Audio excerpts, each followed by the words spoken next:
right, TGIF, and welcome back to another episode of In Case You Missed It, this week in GovTech. Another exciting week of lots of great stories, lots of great market activity, and I'll kind of kick us off with something that just happened yesterday that I was honored to be able to have a chance to moderate. There was an ARVR policy conference that was being put on by the Information Technology and Innovation Foundation, ICYMI, as well as some partners, really to kind of dive into augmented and virtual reality and mixed reality and kind of what this means for policymakers. So I had an all-star panelist of, Diane Hickey, who was the SBIR STTR program director at the National Science Foundation. I had Erica Peace, who was the senior industry product manager for Unity Technologies. I had Ash Richter, the senior technology architect at InQtel, and Scott Evans, VP of mixed reality and public sector solutions at Microsoft. So we kind of dove into what do policymakers need to know about AR/VR technologies and kind of just this landscape of mixed reality, extended reality. We all kind of hear about the metaverse and all these other things that are kind of emerging. So some key highlights were around, from a standardization standpoint, we really need to focus on having standards, leveraging approaches from other countries, looking at inspiration for others that are kind of already starting to lay the foundation for this. That was some great insight from Ash at InQtel. Erica had some great insight around, making sure that we bring everyone along this time. And I thought that was a fascinating way to kind of phrase accessibility and really thinking about digital equity and inclusion. When you think about AR, VR technologies, it's more than just a headset and putting on a headset and having that experience, but there's so many things that go into it. But how do you ensure that we design to leverage these things for those that may have been left behind from some of the other, exponential technologies? Diane at the NSF said we have to make sure policymakers have experience with what they're regulating. So, we got to put headsets on them. We got to make sure that they understand the fundamental nature of these technologies, because it's hard to build regulatory sandboxes or even constructs around them if they actually haven't had any experience using the technology themselves. And Scott from Microsoft said, we have to also focus on change management and kind of ROI, making sure that we think about not just putting in place the tech and the infrastructure, but that we think about how do we get people to use it effectively? How do we ensure that they're understanding how to measure and quantify the usage of it and kind of the return on their investment in the technology as well? Some of the problems we dealt with the one-to-one implementations of just throwing, iPads and laptops at kids and expecting magic to happen. So it was a really fascinating conversation, but love to get, Joe and Jed, your take as you hear AR, VR is one of many emerging technologies. Any thoughts on what you're seeing or hearing here? It's interesting to see it come back, right? I remember coming into the Center for Digital Government in 2007, and I want to say that one of the first covers of GovTech that I remember was this conversation of sim cities and the use of these technologies in the GovTech space, and now to see it come back around, but with the technologies obviously making significant advancements, you can see some of the applicability in training for government and some real-world use cases. So I'm excited to see where it goes. Yeah, Dustin, initially when I think of virtual reality, I think back to video games. I've been playing video games for a long time. In the 90s, Nintendo tried to get into virtual reality with something called the Virtual Boy. It was a disaster, though. It just wasn't virtual reality. And so now we're, decades away from that. And now we're really seeing stuff that's closer to what maybe we've seen in movies, like Minority Report or something like that. And to Joe's point, there is a lot of obvious applications for training, whether it be like driving training or, on the job training or something like that involves these things. And then there's also cities that have programs where virtual reality and augmented reality can help citizens understand the history of the very place. It can take them through a journey of these different historical neighborhoods and help people really understand the historical context and everything. So I think it can be a great tool for teaching people about society. But then, when we start getting into the metaverse, that's when I start to get a little worried. We've heard Zuckerberg from Facebook talk about this. And the idea is that this metaverse, it's not going to be the idea of users looking at content. They're actually going to be in the content. And so at that point, you get into this kind of area where, hey, do you really know where reality and non-reality end and or meet? And I think that's something that should be taken very seriously. Yeah, lots of considerations around kind of the eventual rise of that, and it's interesting to see how these companies are approaching it. Like Facebook and others. We've seen news that they're contemplating renaming themselves and kind of doing an alphabet type move where they become the Facebook name becomes a part of a brand. So it'd be fascinating to kind of follow how all of this pans out. For those of you that are interested though in seeing the full kind of conference recordings, you can go to the arvrpolicy.org website, and they've got the ability to watch the recordings online. So I encourage you to check that out if you're interested.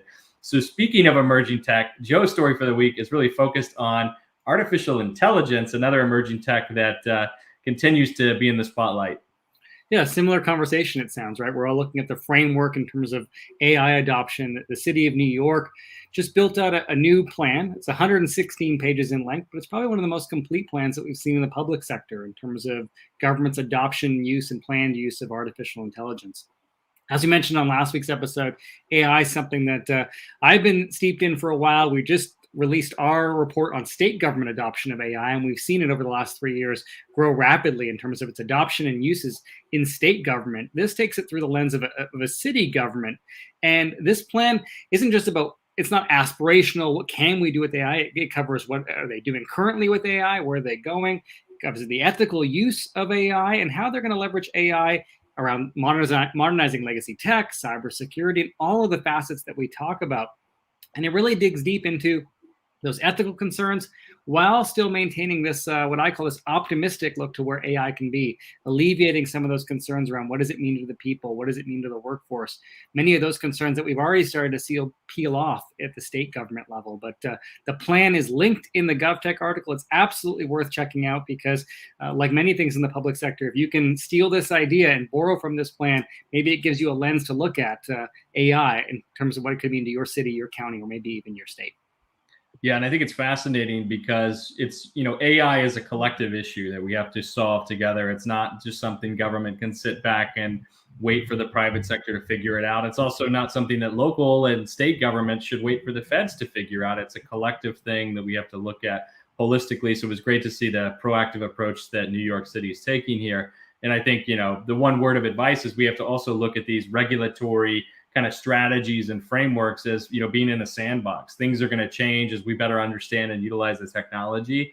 So, what's put in place from a strategic standpoint and kind of a use of the technology to start with isn't necessarily what we need to keep forever, because as we've seen, the world is moving at an exponential pace, and so are the behaviors of how these technologies are coming into use. I think one of the interesting points about this article is people's perception of artificial intelligence based on popular culture. This article directly references Terminator, for example. And so, we have a lot of conspiracy theorists out there right now. They've been popping up more and more the last couple of years. And so a lot of this is that if you want to use artificial intelligence, you do have to kind of get people over the hump in terms of these more conspiratorial angles about artificial intelligence. That's not to say that AI doesn't have potential for misuse or discriminatory things and that sort of thing. But there does have to be some sort of, for lack of a better term, clarification to the public about what you actually are going to be doing with AI. Hey, we're not going to let Terminators rule the world, that sort of thing. Well, and this piece was very good, and the plan itself leveraged, terms frequently throughout: human, equity, justice, all of these things that we're looking at the world right now, and giving rise to these. So even as we look to advance the adoption of technology, it's kind of refreshing to see New York City look at it through this lens of equity and a human aspect to the technology adoption as well. Yeah, totally agree. And I think to Jed's point, definitions are key. I mean, even with the metaverse, right? So many things. I mean, so many things to so many different people. Some people think it's just a gaming, kind of evolution. Some people see the economic potential output or the ability to actually do physical, or virtual work in it. So it's going to be important to kind of get those definitions right, especially as we think about the future regulatory environment around these things. So, Jed, your story is really focused on, kind of this evolution of work, so to speak. So why did this one catch your eye? So this discussion about remote work has obviously been with us ever since the pandemic started. it opened a lot of people's minds up to the idea, people that never would have thought about it before. Necessity basically forced government's hand. But now, we've been having this conversation for a while about, well, is this here to stay? And so this article, in a way, kind of covers some of the old points, but I like the way that some of these experts at this event, the Smart Cities Connect Conference and Expo in Washington, D.C., I like how some of these experts framed it. So, one of the things that we've heard before is that if government sticks to remote work, it can help them maybe be more competitive in attracting IT talent, because certain people that, might work for the government, they may not want to even do it if they can't have the remote work option. And so we've heard that could be an advantage in attracting them. But then there was this one source that said it like this, though, quote, "This is a tremendous opportunity for government to get ahead of some of the big business types that are not just willing to shift as quickly as they need to." And I find that interesting because, when we talk about industry and government, the idea is that government is always behind industry. But this quote is actually implying that government can get ahead of some industry types because there does appear to be some reluctance in some business circles, even though it is, I think, quite popular in general. So I found that framing quite interesting. Another point, and this is from the Chief Technology Officer of Carlsbad, California, David Graham, talking about productivity. He seems to be implying that the way that government is going to define productivity of its staff, basically that it fundamentally changes when you go ahead with remote work. Don't just say that we might use remote work. He's saying that we should use it and that it changes our perception of productivity. He said this idea of just looking at someone, what they're doing in their chair in the office. He said that doesn't really make any sense. Like where the person is sitting, it doesn't really tell you how productive they are. And so I just find that very interesting, is that he's arguing, I think, implicitly that you should go ahead with remote work because it will change fundamentally how you view things like productivity. Yeah, I think it's fascinating. And I also think that we have to kind of evolve what we define as remote work too, right? Like when you think of remote work today, it's someone in your city that's working from home in their house in your city. But when the pandemic happened, we saw all kinds of interesting behaviors where we had state employees in California that moved to Texas and were working from Austin, but they were working from Austin for the state of California. So there's these new kind of, behaviors that are emerging that really redefine like where is remote and, what is eligible from a governmental standpoint. I think for agencies that take advantage of this, it could open up a talent pool for them as well.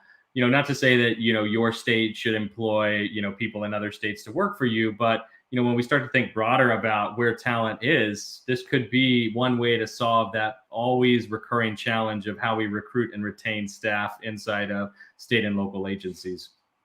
Last week hearing from the state CIO community, it's apparent that as we move closer to a post-pandemic world, the expanded remote options for government employees are here to stay. That's still towards the top portion of their priority list. And we're also expecting more changes to state government facilities, whether that's a reduction in office space, whether that's reconfigurations to that office space to facilitate hoteling. Remote work is here to stay, and that's also impacting what governments are investing in. I think that's what's giving rise to the conversation around AI, the conversation around RPA, and some of the work that we're seeing to automate and modernize these business processes that help government function. That brings us to the end of this week's episode, and you can see it was another jam-packed week in GovTech. We'll be back at you next week. Dustin, you're headed to an event here at the beginning of the week to cover some changes in the GovTech space. Yeah. October 25th, 26th in Austin, Texas. I'll be at the GovTech Summit. That's being put on by AWS GovTech startups, as well as Advantage Capital and in-state partners. And so it's going to be a great event, really focused on what's happening in this investment landscape and kind of ecosystem of GovTech. So looking forward to connecting with startups, investors, government, and others there. So if you're going to be in town for it, definitely ping us. I know Thad will be out there from the GovTech team as well, eating Texas barbecue and covering the world of GovTech. So we'll recap some of that and more on next Friday's episode. All right. Everyone, have a wonderful weekend and take care.